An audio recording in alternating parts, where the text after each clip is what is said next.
All right, race number 5 then. The all-weather event is a Class 3 here. 1,200 metres is the trip, and headed by Star of Yanoi. Drops back into Class 3. He's a two-time course and distance winner in this grade. So Nuclear Power, 3rd course and distance last start, as was Super Wise. He was behind Sunny Win. Arizona Blizzard's only wins come course and distance. That was last season. Strathclyde, he's on a hat-trick. Amazing moment to win 2 starts back, and Born to Achieve. He was last on his last start. That was on the turf, though. Yeah, Mr. Wright, of course, a late call-up for this race. Certainly adds plenty of speed because that's his basically only way of running. Nuclear Power went forward last time from a good gate. He's got a bad gate this time round. They'll probably have to try and get across with him pretty quickly. Strathclyde's an interesting runner. He'll just probably be off the speed, and Born to Achieve has always been pretty prominent in his races too. So I think good is a fair assessment. Saul Special put in an ordinary one last start, but prior to that he was suggesting a win wasn't too far away. He comes onto this surface for the first time and he glides across it, as you can see, working there with Razor Quest. So it's not going to be an issue, the all-weather track for him. Super Wise having his first start for the season. He's been very keen in the mornings. He going in first up. He's going to be very fresh. Interesting to see how he is in the paddock and so forth, because he looks like he's jumping out of his skin. And Primero, he's had 2 runs on the all-weather, but that was when he was out of form. He's knocking on the door for a win. He's very fit. He's going in 6th up, and he's been so close to getting a win probably 3 or 4 times out of those 6 starts. So who knows, maybe it'll be his day. All right, OK, barrier 8 for him.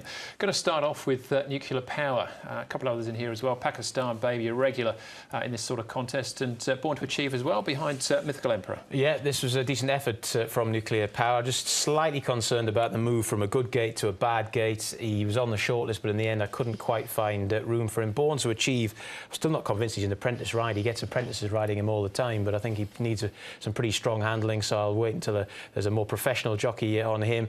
But I think Nuclear Power, he's promising. He's probably go well on the all-weather again, but gate 12 for me a bit dodgy. Yeah, there's a couple of those I think have got a little chance. Born to Achieve, interesting. He could actually be running in a lower grade. He's on a rating of 40, but they've decided here with a very light weight. He does like the surface. All right, OK. On to a last start winner in Strathclyde. Did this first up, so you'd think that he'd improve on this as well. Yeah, I think he's got every chance of going well, this fella, because his form from last season has worked out pretty well, actually, and I thought he was a pretty good thing for this race. He had to work to overhaul Beakley in the latter stages, but startling power in 30s, a pretty solid yardstick, as indeed is Elite Spirit, who's charging home there as well. So I think there's more to come from this fella on the surface, and yep, he gets in. Yep, got a good barrier. Alexi Bedell's in form. The horse is in form. It's a tougher race, but he looks like a horse that's improving. And, of course, Born to Achieve on a rating of 60, not 40. All right, yeah, and Strathclyde goes into Class 3 for the first time. One more to have a look at. We saw him in track work.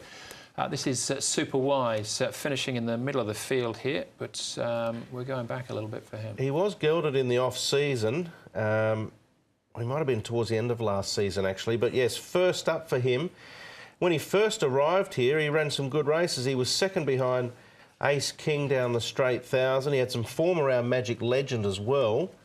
I'm just not sure what to expect first up. I'm going to stay out, but I wouldn't be surprised if he ran a bit of a bottler first up, because he does look like he's ready to get out there and have a crack.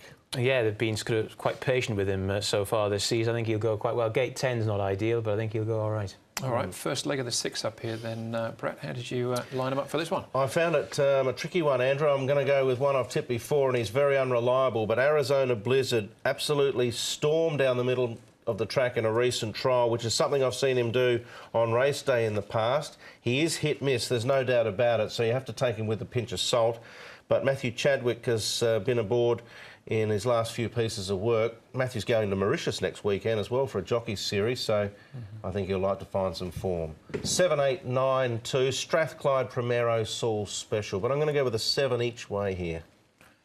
Yeah, I rather like Saul Special here, actually, at a bit of a price. He's still double figures at this particular moment, and I think he's got every chance of going pretty well. I saw him do a barrier trial sort of August time, just when we were getting back here, And I thought, goodness me, that's promising. And he hasn't actually run on the surface in anger yet in a proper race. He's had some bad draws as well to contend with so far in his turf career. And I think from gate 2, Olivier Deleuze aboard for Michael Chang, I think he can go well. Strathclyde is definitely very progressive on this surface. Amazing moment, won well 2 starts ago, and then ran well behind a good one on the surface last time out. Tricky draw, but I think he can still go quite nicely. And Super Wise in there too. But the best play, Soul Special, each way.